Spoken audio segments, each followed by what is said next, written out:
I'm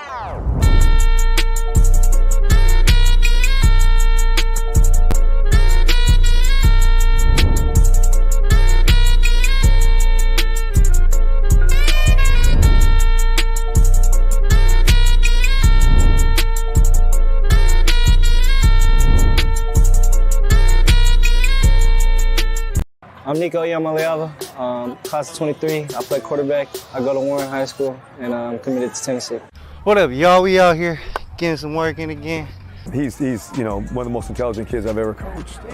I think his football IQ is up there with the best of any kids I've ever coached, regardless of position. His mental toughness, his physical toughness, his athleticism, his speed, his quickness. He's the whole package, man. There's not very many weaknesses with him.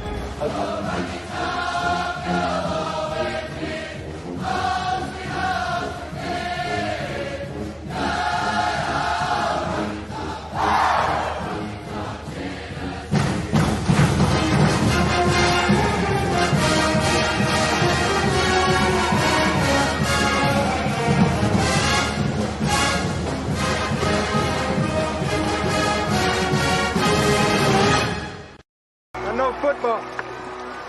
What you did with those boys. You were the right man for the job. You're Hall of Fame in my book.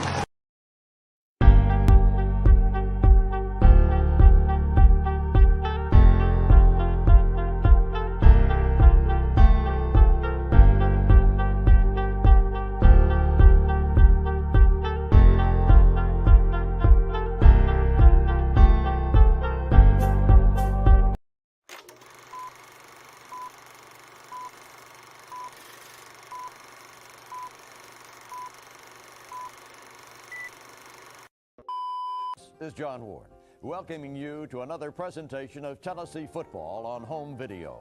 The story you're about to see unfold is one of adventure and achievement. It's the story of teamwork, commitment, and the will to win. Doesn't need a lot of... Oh! He took a weapon!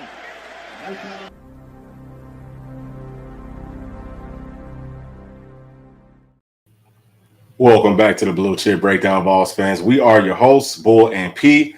Obviously, Paris, man, P, we got a huge pickup today. Well, I guess not really a pickup, but we, learned something really interesting, and that is that Nico Iamaleava is going to be starting for us. I guess it kind of feels like it's a pickup because Joe's not going to be playing. And, there's a lot of people who are happy to hear that, but I, for one, I am a little bit sad hearing this news, but at the same time, I mean, it's a huge deal. We're finally going to get to see the future of our football team. And, I'm really looking forward to it. P, how do you feel about it? Man, I feel great about it, man. I'm excited. Excited to see the future. Nico's the guy we've been kind of hyping up all season and wanting to see, and finally gonna get a chance to see him. I'm a little bit nervous for him. Want him to go out there and do well. Have high expectations for him, but I'm not going to be disappointed if he doesn't go out there and light it up. I know, he's still young and has to develop, but man, I'm super excited to finally see Nico for 4 quarters. Yes, sir. Absolutely. So let me get to my man Tristan T-Dog with the super chat. Says it's Nico time in Tennessee. Appreciate that so much, my man Tristan. We gotta play that clip for you.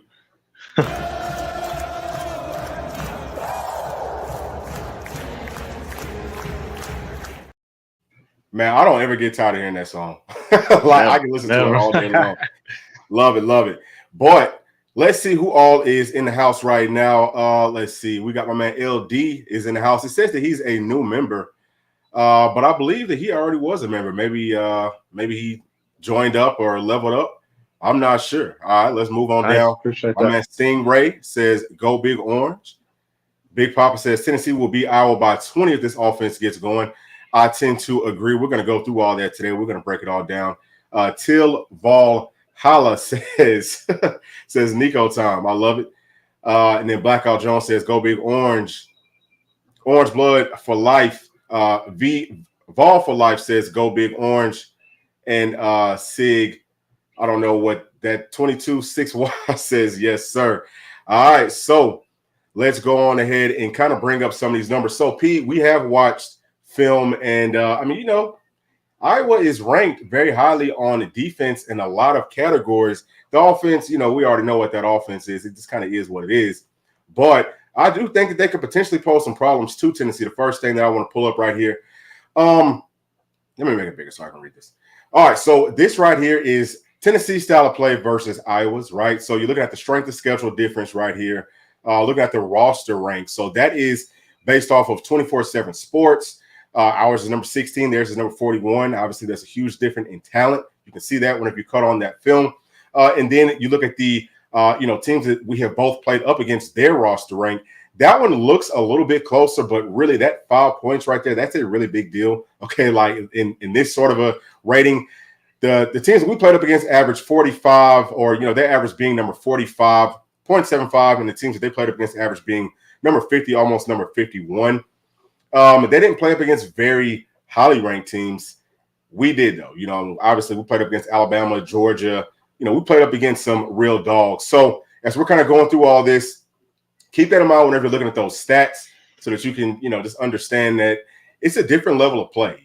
Coming from the SEC to the Big Ten, I don't care what nobody says, it's a big difference in how they play. Now, down here looking at the offensive snaps, okay, so Tennessee, we averaged 68.7 snaps on offense, and Iowa's defense saw about the same amount of snaps, 68.9. They actually saw a little bit more, and that is factoring in that they played one extra game. So you're also looking at it right here. Tennessee passed the ball 47% of the time, and we ran it 52% of the time. And Iowa saw a very balanced, offensive, front versus pretty much everyone that they played up against, almost 50-50. That's about as close as you can get to it. And then if you look at us on defense, we had 68 snaps, and then Iowa saw 59.4. So they have not seen, as many snaps, obviously, on offense. And a big part of the reason for that is because their offense just does not stay on the football field, okay? And then they also like to slow it down, a whole lot of ground and pound. They're going to run that play clock down a whole lot. And then you're seeing right here that they run the ball 58% of the time, and they only pass it 41% of the time. And Tennessee is a lot more balanced, as far as what we've seen, versus others' offenses and what we've seen on defense. We've seen 47% passes, and we've seen 52% runs. So that's how that all looks as far as the style of play. Let's go on to the next one right here. So our offense versus their defense. I mean, again, you're seeing that it looks like their defense looks like they're juggernauts, right? Like they look good everywhere. You see that the sacks right there doesn't look great. They're number 69, only averaging 2 sacks per game. Tennessee's only allowing 1.5 sacks per game. And I think a lot of that has to kind of do with the style of play in the Big Ten. They probably are just not getting a whole lot of opportunities to be able to rush that passer. A lot of times these teams don't throw the football down the football field. Tennessee has seen a mix of everything. So a lot of differences there. And then, if you look at where else? So Tennessee actually has the edge in rushing offense versus Iowa's rushing defense, even with those numbers being skewed. And P, you can chime in here wherever you want to at. I'm just kind of trying to go through all this as quickly as I can. Actually, let me finish up right here, and then I'm going to get right back to you. So red zone offense, Tennessee's number 72, and then Iowa's red zone defense is number 14. So what you're seeing right there, so Tennessee averaged 4 red zone tries per game, and Iowa saw 2.1 per game. So, we had more tries than what they've seen. So, again, it's just kind of skewed. And then right here, turnovers lost. Tennessee is number 14th in the entire country, and then Iowa is number 90. So far, P, is there anything that kind of jumps out to you just based off of what we've already looked at? Well, the first thing that jumped off to me was a few slides ago, we talked about strength of schedule. I mean, I'm kind of surprised. I think you had them like number 23, and Tennessee was number 18, something like that. To me, I mean, I don't know. I don't know where they're getting that, because to me, I mean, heck, you're in the Big Ten West or whatever it is. I mean, who's the best team they play before the conference championship? Freaking Wisconsin. I mean, they don't play anybody that matches up with anything we play. I mean, probably the worst team that we play in the conference besides Vandy. What do you say, South Carolina? I think South Carolina beats the majority of the teams that Iowa played this season. So, I mean, I don't know if I, necessarily trust that stat just, based on, whoever provided that stat. Like, I'm not sure how they're compiling that, because I disagree with that, just looking at face value. But, I mean, we know Iowa's going to play stingy defense, sound, fundamental football. But to me, I mean, they just don't have the athletes to keep up.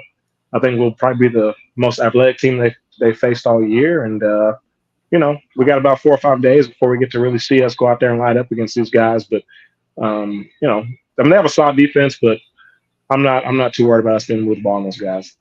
Yeah, so let me get to the super chat right here from Rains Cook. Thank you so much, Rains. He says, the prince that was promised. I love it, man. There's a lot of people calling him, calling Nico the Polynesian prince. And I think that's dope. I don't know who came up with that, but it's got a really nice ring to it.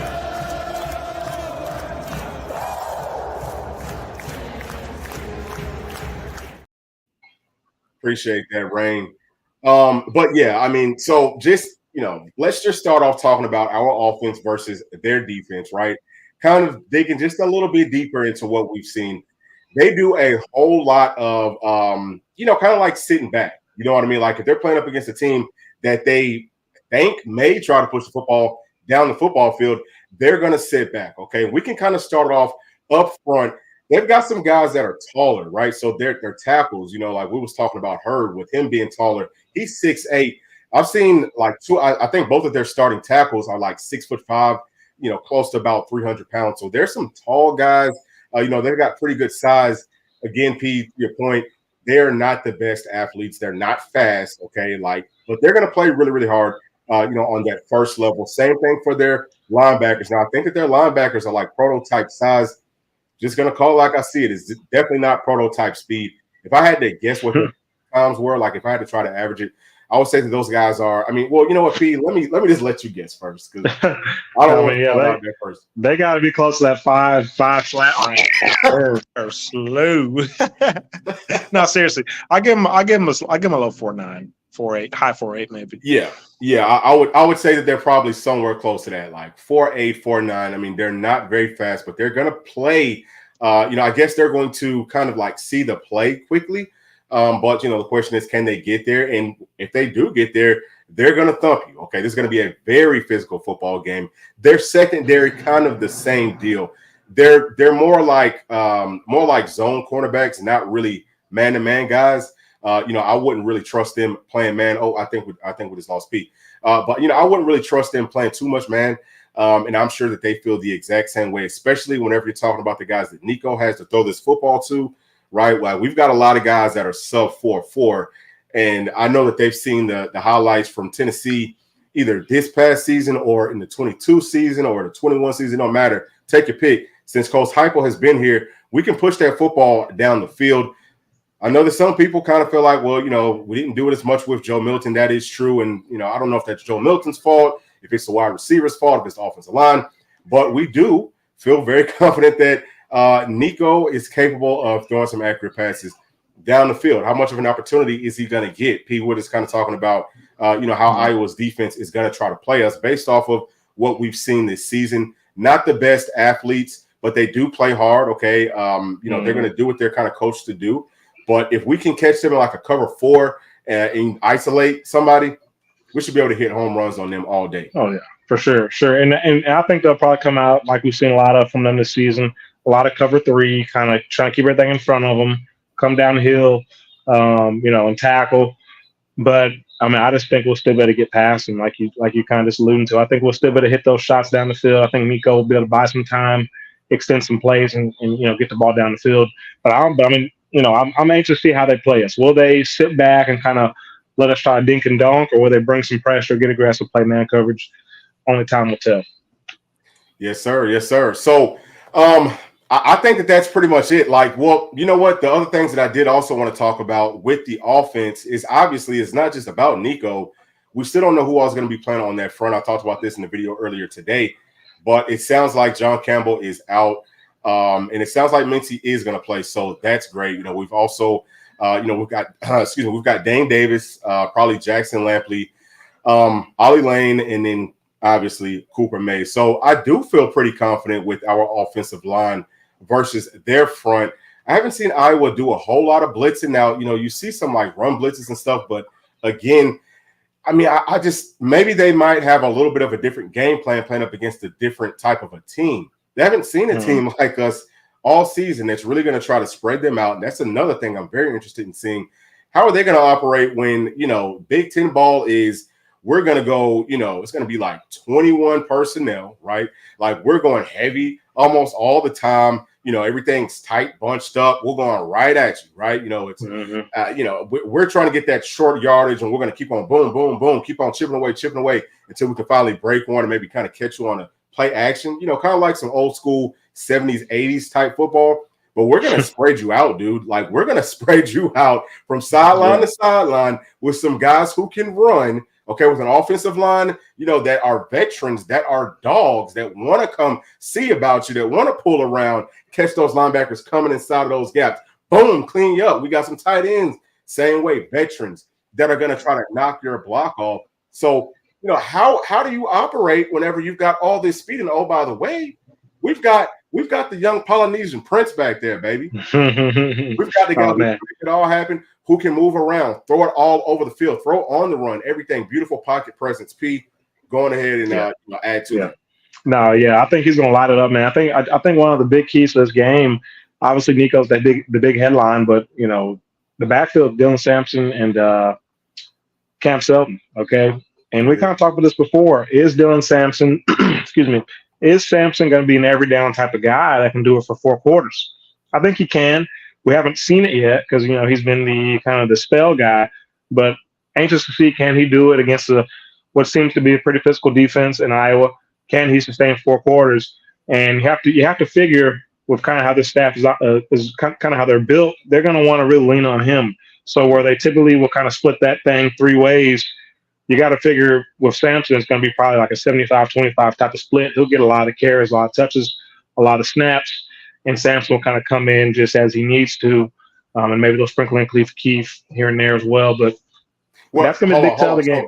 So what you're saying is Sampson, you think, is going to get 75% of the carries, and then Selden is going to get what, like maybe 20%? Okay, all right. That's what I'm thinking. Yeah. I mean, that's what I'm thinking. I just think this staff, they don't really seem to trust Freshman a whole lot. We'll see. Maybe they'll play Sampson or Selden more since they know, hey, this is the last game of the season. He's got to get ready for next year.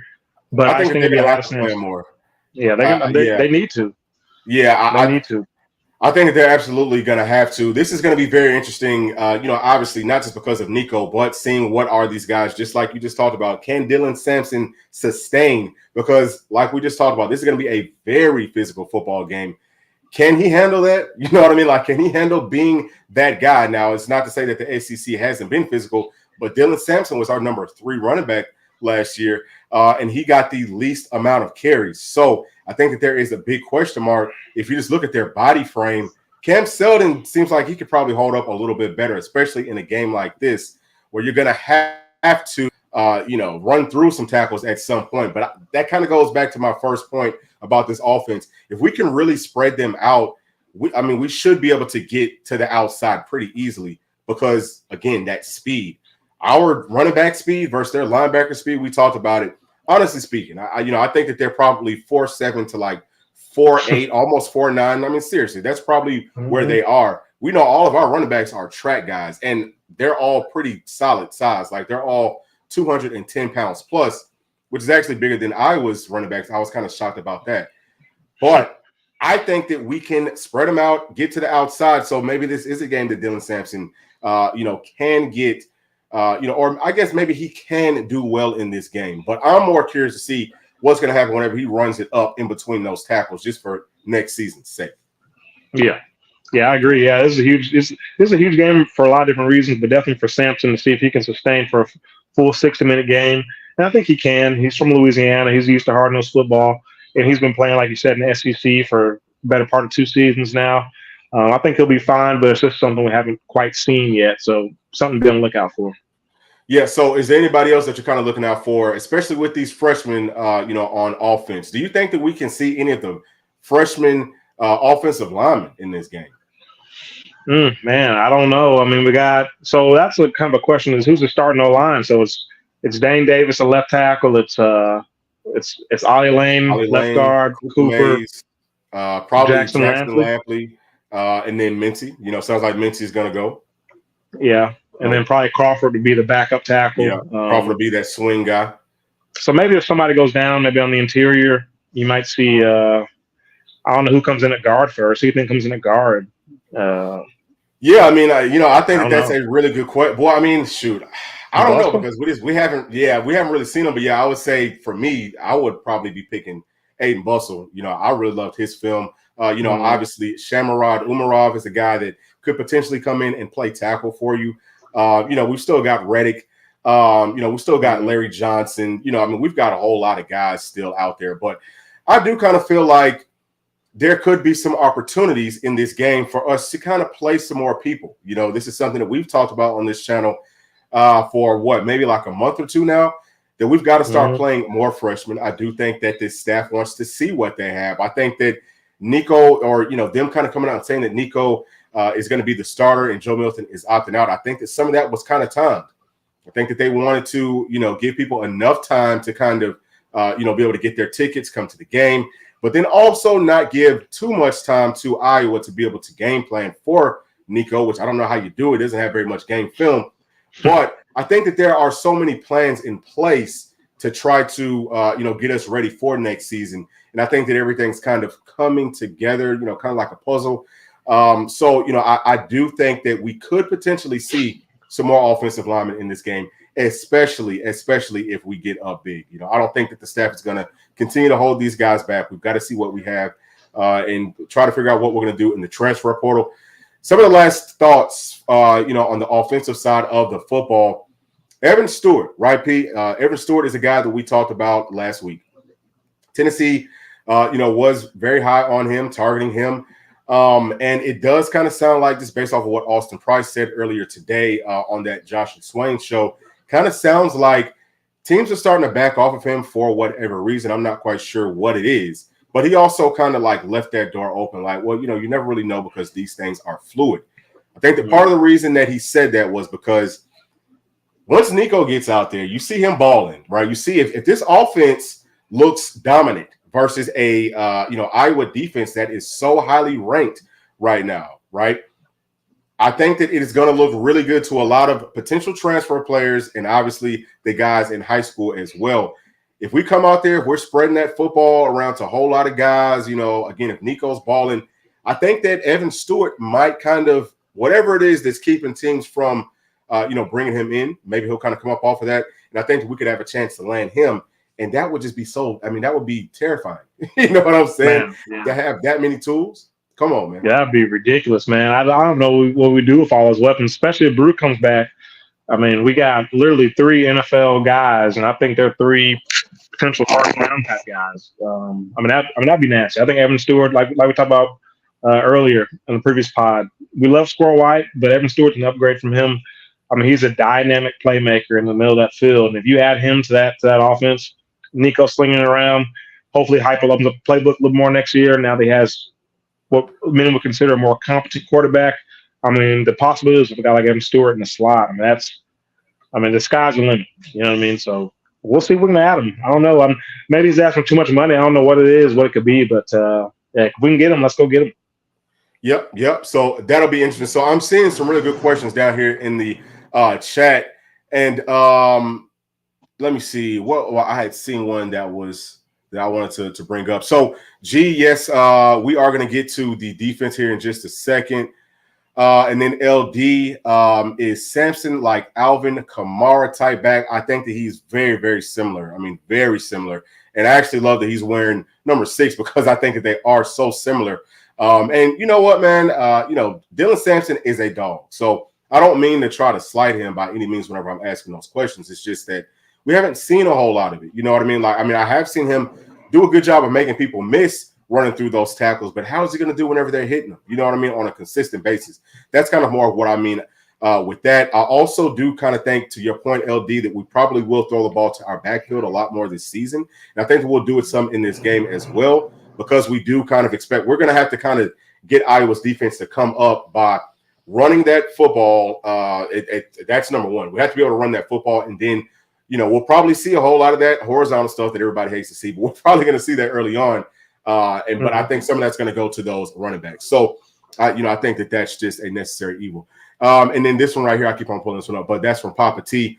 He's saying that the Iowa news analyst was saying that they're worried about having only 1 week to prepare for Nico Iamaleava. Yeah, I don't think that it would have mattered if they had, a whole month. You know what I'm saying? Like, I don't think that they would have been able to do much against them. So let's go on to defense, okay?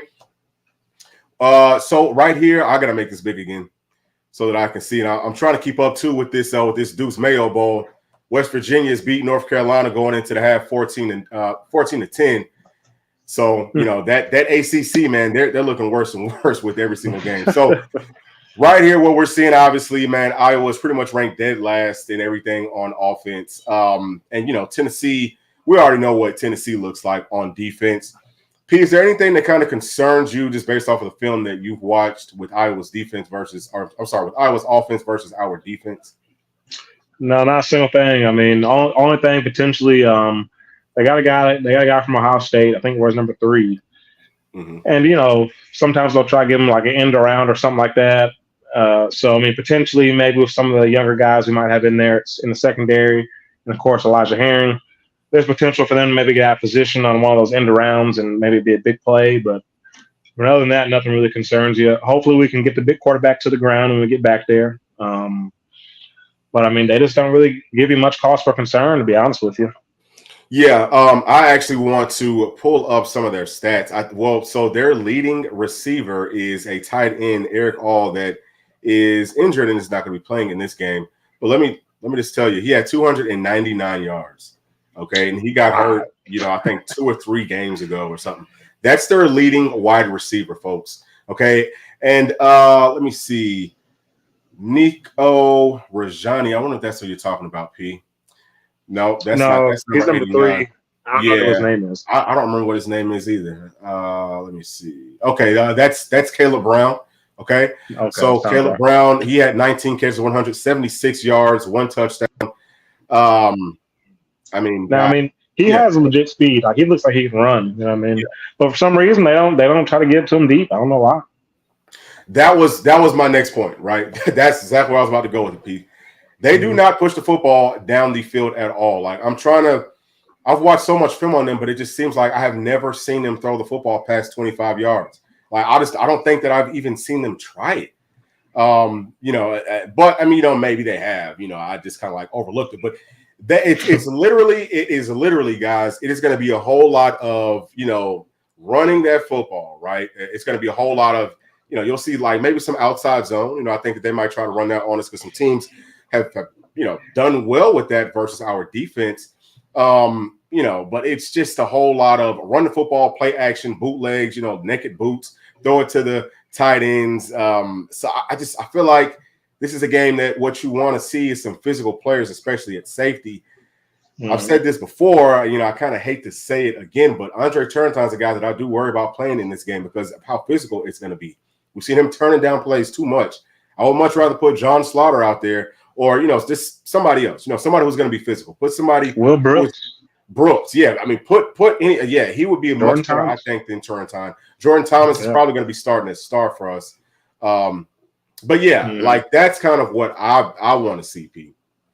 Yeah, no, I agree, man. That's a great point because those safeties, you have to come down and run support. You're kind of that extra hat that we need to be able to set the edge or whatever it may be. And if you're a guy like Turrentine that's going to come down here, looks like 5'10", 175 pounds, you're going to come down here and bounce off somebody's legs. I mean, that's not going to, that's not going to get it done. So we'll see. This might be an opportunity, like we talked about the offense. Maybe the staff wants to see some of these younger guys. So maybe they will try to push John Slaughter and some of these other guys in, maybe kind of have them kind of come in second, third series or whatever it is and get them involved in the game early because I think this is going to be a physical game. And obviously we've got to stop the run because there's not much of a threat from the pass game. So, let's load the box, whatever we got to do, make sure we have our best run stoppers in here to really give ourselves a chance to stop these guys. Yeah, I'm on the same page with you. And then so you know what the other thing is Elijah Herring, right? To me, that is the biggest concern about our defense in this game, right? I mean, he's always my biggest concern, but I do feel like he's going to play better, right? I know that he's heard all the outside noise. I know that he's going to do his absolute best. It's going to be really interesting. I think that, is he going to start in this game? I wouldn't be surprised if he doesn't start. Honestly, I would be. Well, I'll say this. I think this game kind of fits into his style of play. He's kind of a big. We talked before. He's a Big Ten style linebacker, kind of a big, slow guy. I think that he actually will fit well in this scheme. And hey, they're gonna go power right, come right at you. I mean, this actually might, this might actually be. He might actually show up and probably have his best game of the season this week. I mean, who knows? It's not much mixed direction. You know what I mean? Yeah. Well, you know what? The only thing that kind of gets me is like those boots. And because they throw the football to the middle of the football field so much, that's the part I think that concerns me more. I think that he'll be fine coming up and trying to stop their, run game. But if they go play action, that would be very frustrating, for holding them where, like we're stuffing them first and second down, then they go third down and it's play action and they go right to Herring's guy and he's wide open. That's going to be very, very, you know what I'm saying? That's kind of where I'm at. But I do think that he can, hopefully he's going to play well this one. But I am expecting a lot of those younger guys to come out and definitely ball for us in this one, no doubt. So this right here, this is Iowa's schedule, just for those of y'all that kind of want to take a look at that. You see they played against Penn State. They lost to them. They lost to Minnesota. I don't know how the heck that happened. How did they lose to Minnesota? And then, obviously they lost to Michigan 26-0. A lot of folks have talked about whenever they played up against like a top, what is it? Is it a ranked team or, was it a top 10 team or was it probably a ranked team? Yeah. So Michigan and Penn State was the only two ranked teams that they played against all season. I wouldn't be surprised. I think that is right. About all year. Yeah. I think that's right. And so they lost 56-0 versus ranked opponents this season. Yeah. I mean, this one should be pretty easy for us. Even with Nico out there playing. Yeah, I think that he's going to ball. Yeah, go ahead. Okay. Huh? Oh, I'm sorry. I lost you there, but I can hear you now. Can you hear me? Can you hear me okay? Yeah. Okay. All right. Sorry, I lost you for a second there. Yeah, no, I was just saying it sounded like you was about to say something. No, yeah, I wasn't about to say nothing. I know I lost you, but they don't really play anybody. Put up 0 points against the two most competent teams they played all year. And Penn State and Michigan. And I think that Penn State game, I think they still had Cade McNamara, quarterback, transfer from Michigan. I think he was still playing in that game, and they still put up 0 points. So, kind of listen to the guy that came on to Eric Kane's show, Locked on Vols from Iowa. He was talking about their quarterback that they have in now. I forget his name, but basically said he's a guy that no one really expected to get any meaningful minutes. Nobody had any high hopes for him, so seems like he's a lesser caliber guy, and seems like he's been kind of playing that way so far this season. Not a guy that can really push the ball down the field, can't really, seems like he's turnover prone, does all the things that you would expect from, a third or fourth string guy. And so, I expect us to be able to light these guys up. And, we just fell out, stopped the run. Heck, I'd put 8 in the box and I'd man up for everybody else. And I'd challenge them to show me they can do anything other than hand the ball off and run it. Yeah, and that quarterback, that's Deacon Hill. So, there's not a whole lot that you absolutely love about his film. Honestly speaking, it's just not. But he's terrible. I feel really confident about this game, man. And I'm very, very excited. I think that all of Ball Nation should be too about seeing Nico ball out. And this is something that I had just kind of briefly touched on earlier today in that video. I know that some people have been asking, well, is Nico going to be able to sustain, versus starting caliber talent? And I think that the talent that Iowa has literally is very comparable to what the second string and third string is for our football team. And it may be, honestly speaking, it may be a little bit worse. Now, again, they play well as a team. They've got some older guys that got some of that grown man strength. Okay, they've seen a whole lot of maybe different things, so they may kind of have an edge there, and they'll probably have some wrinkles drawn up just for Nico. Maybe they'll do some weird late blitzes, something like that. But I just, at the end of the day, Nico is not going to he's not going to falter in this game because Iowa is a more talented football team, and I don't even think that there's probably not much that they can show him that he hasn't seen, because they are very limited in the types of coverages that they can play. Because I double dog dare y'all to try to play man on this. I dare you, dude. We'll put up 75 points quick. Yeah. We'll put up 75. But so that's kind of what those are my thoughts about that. But P, what do you think? I mean, I'll say this. They do have one guy that kind of popped out on film to me, and that's number 29. Kind of plays their star position. Looks like kind of a linebacker body type, but he plays, kind of a DB. Comes up, will tackle, get off blocks. To me, he's their best player on defense. But other than that, I mean, they don't have any guys. Like you said, they can play man coverage all they want, whatever they want to do. I think their best bet's going to be trying to disguise things, kind of changing coverages post-snap and confusing the young quarterback and Nico Iamaleava and, confusing them. Like I said, some late blitzes, things like that. But if they just want to allow them to play straight up 11-on-11 football, to me, I mean, there's nothing they can do to stop it. And so, I'm excited to see Nico. People say, hey, what's the number one thing you want to see out of Nico? Well, number one thing I want to see is him to get out of that game healthy. Okay, that's the number one thing I want to see. And then from there, show me that you are who I think you are. Okay, you're a gamer, you're a baller. You're going to make the throws that are there, hit the open guys. But when it's not there, show me that you're not a robot. That you're going to be able to get out of the pocket, create plays, extend, push down the field, run, do what you got to do to continue to move the chains, keep the offense on the field, and put points on the board. Because if he shows me that, then he shows me what I need to see. So like I said, stay healthy, go out there and ball. That's it. That's it. Yeah. So I think, again, I feel like this one's going to tell us a whole lot about what we have to work on in the offseason. So we're going to be keeping a very close eye on everything. Obviously, the more that we know about how this roster is going to look, then, the better we can kind of feel about certain things. But we all know that Coach Heupel ain't going to release too much of that information just yet. But, I think that Officer Price will kind of give us, he'll kind of like clue us in enough that we'll have a general idea of how it's going to look. But yeah, I mean, fully expect to see a whole bunch of young guys. And man, I'm really, really, really looking forward to this one. But P, I think that's pretty much it for this one. There is one more thing that, I did kind of want to bring up that I thought was very interesting. We're hearing in these bowl games, some of these teams are, using, the mics and all that stuff. And it sounds like they can use it not just pre-snap, but also post-snap too. And Coach Heupel, so there's no SEC teams that are using it in any of these bowl games. And Coach Heupel kind of sounded like he didn't want to do it.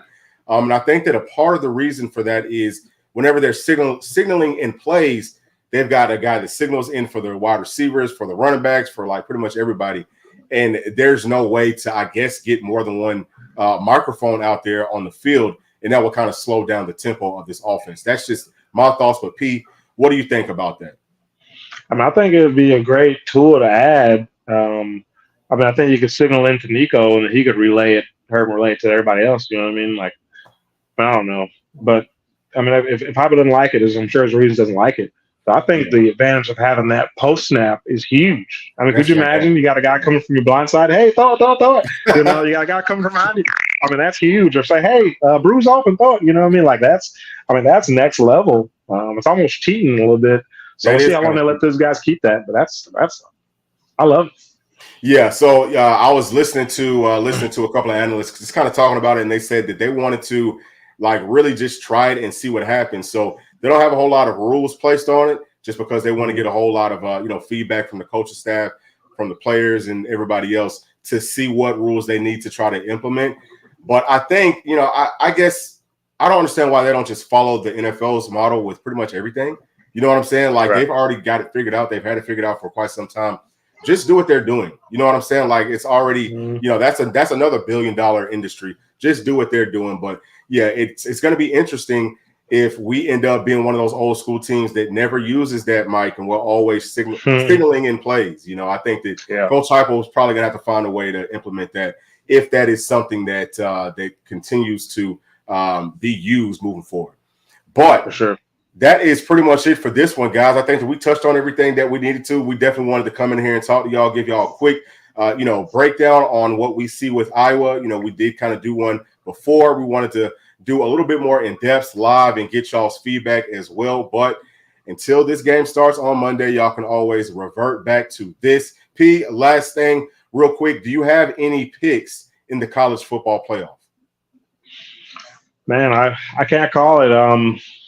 I can't call it. I think we actually got two good games lined up. I think Texas and Washington is going to be a good game, man. I think Texas on paper, I like them, but I feel like Washington's going to have one of those magical years. I think that quarterback's having a magical season, so I'm not going to count them out.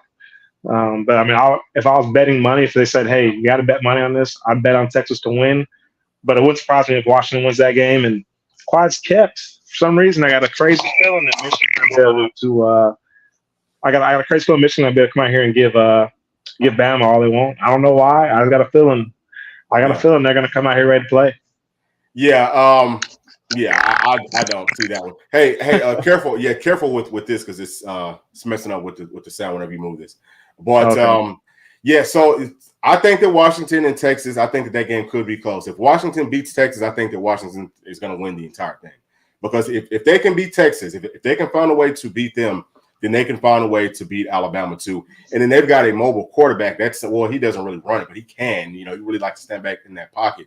But Coach Saban, he doesn't play well versus quarterbacks that can run. He doesn't play well versus these types of offenses at all. So I think that Washington matches up better versus Alabama than Michigan does with Alabama. I think that, what was the score to that Alabama-Notre Dame game way back in the day? I think it's going to be like one of those. I think that Michigan's going to get run off of the field. I don't see they just do not have – they play too straight up and down, and they just do not have the types of athletes to be able to play that game versus Alabama. Alabama has been building up a whole lot of depth for years. So I don't think, unless they come out with a totally new offense, I don't think that they have much of a chance in that game.